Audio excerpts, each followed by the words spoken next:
Hello and welcome. In this video we're going to look at everything to do with rotating things in AutoCAD. So that's rotating objects and aligning them, but even rotating your screen and rotating the view, rotating viewports and things like that, so that when you're making drawings we can actually rotate this without actually just rotating it physically. So I'm going to show you everything, so hopefully whatever you've searched for in relation to rotating things in AutoCAD, hopefully this will solve your problem, this will answer your question. That's the idea. So if I don't solve the thing you were looking for straight away, don't worry, because I probably will solve it eventually in this video. And if I don't, please leave me a comment to let me know what your problem was or what your question was, and I'll make another video about it. So the first thing we're going to look at is what we're actually going to do is we're going to turn this into this. So this is a section through a house. This is my house, and what we're going to be doing is these are the rafters, and we're going to be adding timber purlins to the rafters at an angle. So here's one I've drawn here. It's a 2x4 or a 50 by 100, and what we want to do is rotate it so it's lined up perfectly with that, and then we're going to get it going up there. And I'm going to show you some different ways of doing it. So the first thing I'm going to try is just plain old rotating things. So the rotate command is RO, and you can select things, and then you specify a base point. Press F8 to take it off analog, off orthographic. That can sometimes help. And also you can toggle F3 to decide whether you want it to line up with certain things. So that's the basic rotate command. So in order to line this up with that, what we're going to do is we're going to move it so that they've got a common point between them. So I'm going to press F3. I'm going to pick up that bottom corner. I'm going to line it up with that corner down there. So you see we've got a common point. I'm going to select it. I'm going to hit RO and then hit space. I'm going to pick that common point as the base point. But then what I'm going to do is I'm going to hit R. So if you come down and look here at this bit, R for reference. So it's asking you to specify a reference angle. So I'm going to hit R, and what I'm going to do is I'm going to pick that point as the first point, and then I'm going to pick. So I actually need to pick 3 points. So I pick the base point, I pick the current angle, and then I pick the reference angle, which is going to be up here. And if you look, you'll actually see that timber rotating. So I'm going to click on up here. Make sure I get the right one. There we go. And as you can see, it's lined up perfectly. But now I'm going to show you a better way of doing it. So now we're going to do it a slightly faster way, and that's using the align command. So with the align command, select your object and hit ALI, or even AL, and you'll see it's aligned. So you can just do AL and space. And the first thing it's going to ask you for is the source point. So it's the first source point, and it's the first point on the object that you want to move. So for this one, we don't have to move it first, so we're kind of skipping a step. So what we're going to do is we're going to click on, this is the kind of the common point that I would say that we picked before, which is that base point there. And then you're going to tell it where you want to move it to. And then you pick another point, and you're going to tell it where you want it to point to, but it doesn't necessarily move it to that point. And you can select 3 more points. I think that's more of a 3D thing. But we're just going to hit space. And then, do you want to scale the objects? I've never wanted to scale things using this command, because usually whatever I've drawn is to the correct scale. But if I hit yes, this would suddenly become enormous, and that bottom length there would be the same length as this, which I don't want because it would crush the house. So I'm just going to hit no, and it does some little construction line things which disappear when you scroll, and it's where we were. So that's a slightly faster way of doing it than rotate. Now I'm going to show you a bit about rotating the UCS, as in the work plane, and then I'm going to show you rotating the view. Because what we've done now is fine. That's, it doesn't matter whether we rotated it or whether we aligned it. It is where we want it to be. But now we've got to copy it up here.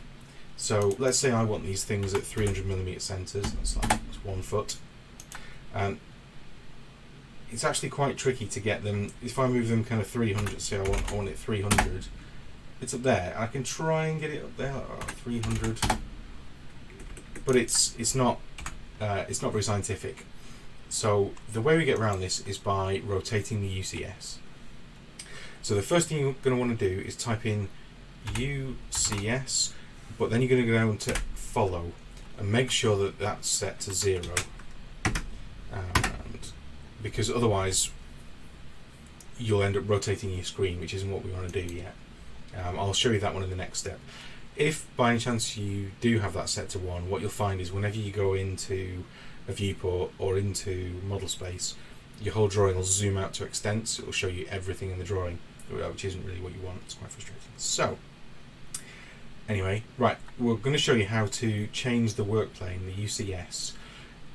So instead of it being kind of X and Y, it's going to be X and Y, so that you can actually move orthographically in this plane.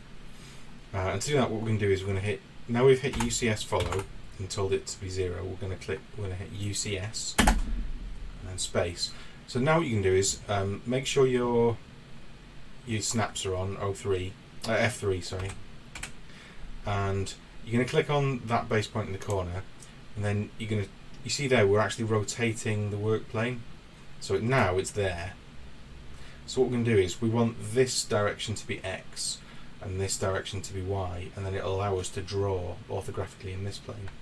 So once you pick your base point, you pick, essentially you can do this, you can pick any 2 points that are right angles apart. So I'm going to click there and there.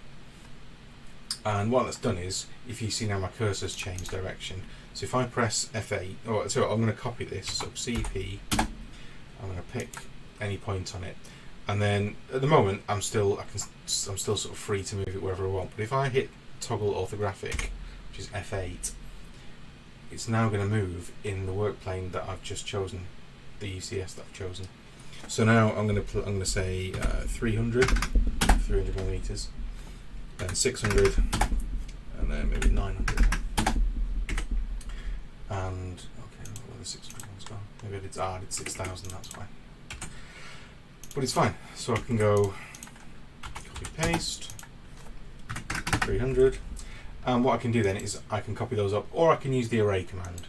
So the array command should also work in this plane as well. So I'm going to do a rectangular array, and you see it does. So if we hadn't done this, the array command, if we hadn't changed the UCS, the array command would still be trying to make a grid like that in this direction. So you'd end up with all sorts of weird and wonderful stuff. So we can then just drag this up here. We can do whatever we want. So we can drag that like that and change everything. So that's how we do it that way. If, let's say, we were working on a building, we were on plan that's in sort of 2 different directions, say there's like a 30-degree bend in a building or something on plan, and you knew you were going to be spending quite a lot of time drawing in one particular plane, then what you can do is you can actually rotate the whole screen so that you're not kind of working at a funny angle with your head. And in order to do that, you go back to UCS follow again. So now we're going to go UCS follow, and this time we're going to set it to 1. And then what we're going to do is we're going to change, we'll do UCS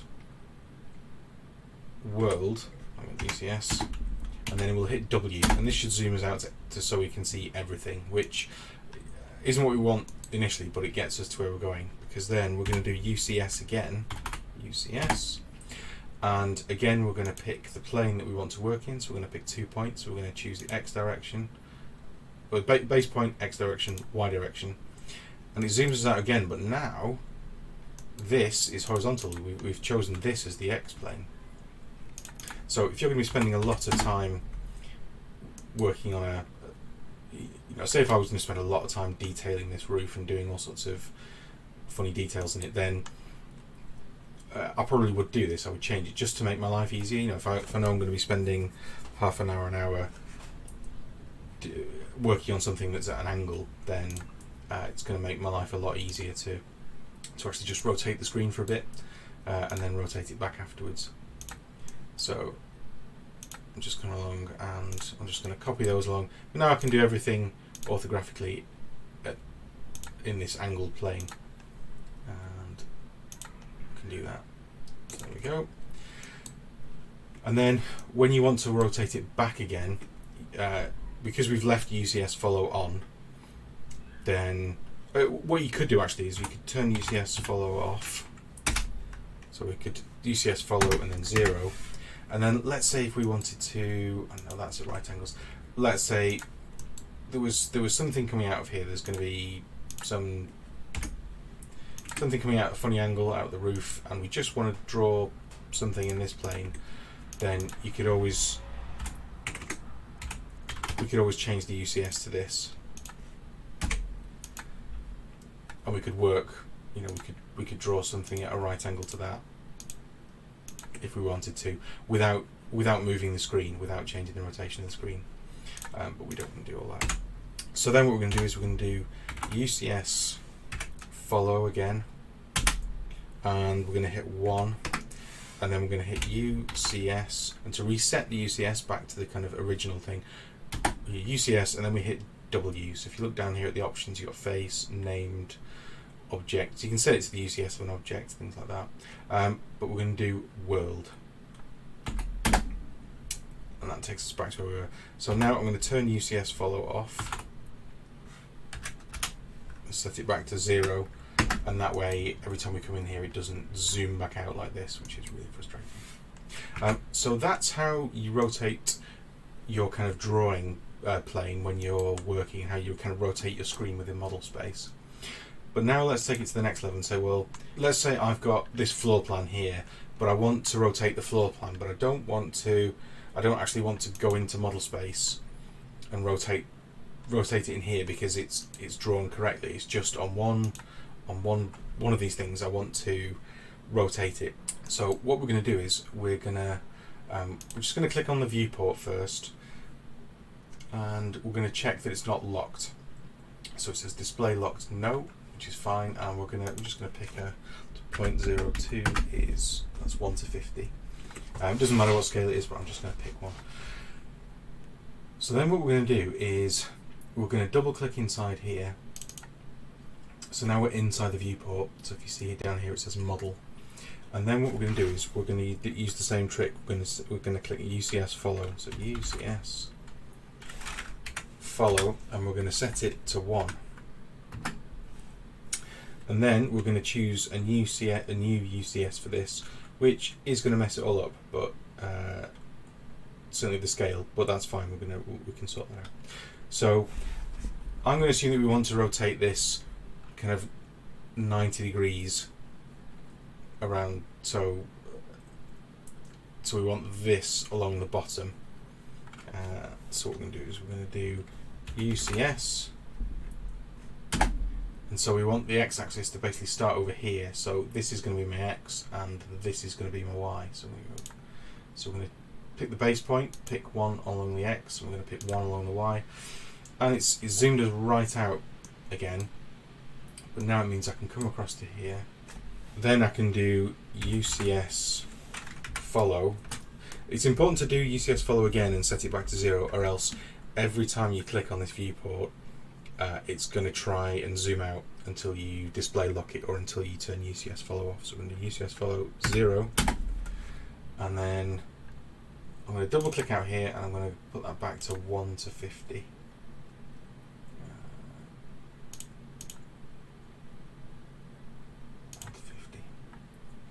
I'm going to double click in again and just using the middle button, just center it where I want it. But now we've rotated that without rotating the model in model space. So if you look in model space, that's actually 180 degrees from the way I've drawn it. So here you can see the long sides on the top, but here long sides on the bottom. So there is one other tip that I forgot to show you, which is a quicker and dirtier way of achieving what we've done here. So in this one we used UCS follow to rotate the whole to rotate the drawing without rotating it in model space. Another way you can do it is actually to rotate the viewport. So if you click on the viewport, this is a kind of quick and dirty method. All I've done there is draw a line across it so I can find the midpoint. And then what you can do is rotate that, and it also rotates it without without doing anything to what's in model space. So that's a quicker and dirty way of doing it than using the UCS follow is the proper way of doing it, but that works as well. Yeah, please leave me a like, leave me a comment if I didn't answer your question, or if you've got other questions, and I'll make videos about them in the future. And consider subscribing. Thanks so much for watching. Bye bye.